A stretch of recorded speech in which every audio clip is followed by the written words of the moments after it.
Welcome to steno dictation 5 second बाद शुरू होगा। Ready start. चीन की धोखेबाजी पर जब देश को न केवल एकजुट होना चाहिए बल्कि दिखना भी चाहिए, तब कुछ राजनीतिक दलों और खासकर कांग्रेस का व्यवहार ऐसा है जैसे गलवान घाटी का संगीन मामला चीन और भाजपा के बीच का हो।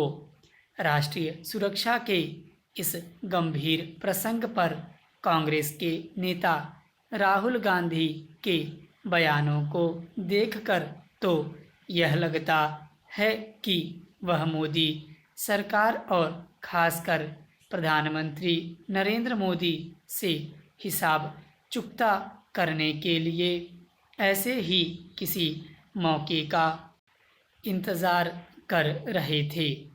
उनके गैर जिम्मेदाराना बयान यदि कुछ साबित कर रहे हैं तो यही कि दलगत राजनीति में डूबे नेता अपने स्वार्थ के लिए किसी भी हद तक जाने को तैयार रहते हैं।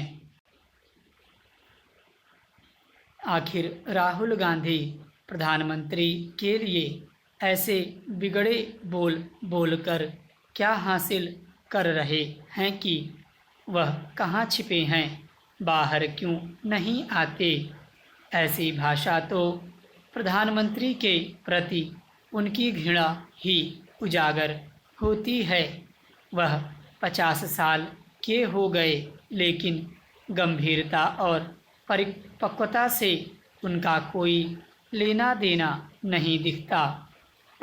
यह पहली बार नहीं जब रक्षा और विदेश नीति से जुड़े गंभीर मसलों पर उन्होंने घोर अपरिपक्वता का परिचय दिया हो।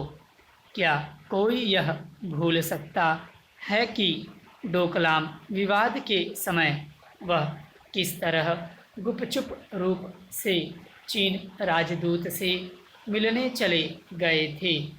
तब चीनी दूतावास इस मुलाकात की सूचना दे रहा था, लेकिन कांग्रेसी नेता इससे इनकार कर रहे थे। चूंकि गलवान घाटी की घटना के बाद राहुल गांधी मौके की नज़ाकत को समझने के बजाय उल्टे सीधे बयान देने में लगे हुए हैं, इसलिए उनके समर्थक उनसे भी 2 हाथ आगे दिख रहे हैं। लगता है कांग्रेस यह सोचने की सामर्थ्य ही खो चुकी है कि ऐसी सस्ती राजनीति से देश का हित सधेगा या फिर जाने अनजाने भारत विरोधी ताकतों को बल मिलेगा। किसी भी तरह का राष्ट्रीय संकट हो, वह केवल सत्ताधारी दल की ही परीक्षा नहीं लेता, वह विपक्षी दलों की भी परख करता है। यह अच्छा नहीं हुआ कि चीन की धोखेबाजी को लेकर बुलाई गई सर्वदलीय बैठक में भी कांग्रेस दलगत राजनीति से ग्रस्त दिखी।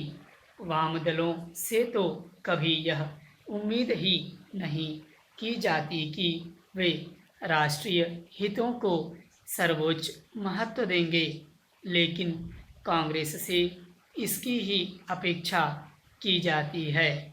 कहना कठिन है कि कांग्रेस इस अपेक्षा पर खरी उतरी।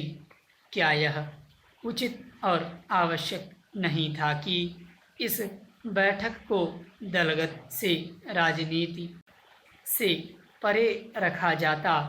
क्या यह कोई बताने वाली बात है कि यह समय एकजुटता दिखाने और साथ ही विश्व को यह संदेश देने का है कि भारत का राजनीतिक नेतृत्व चीन की गुंडागर्दी के खिलाफ एकजुट है?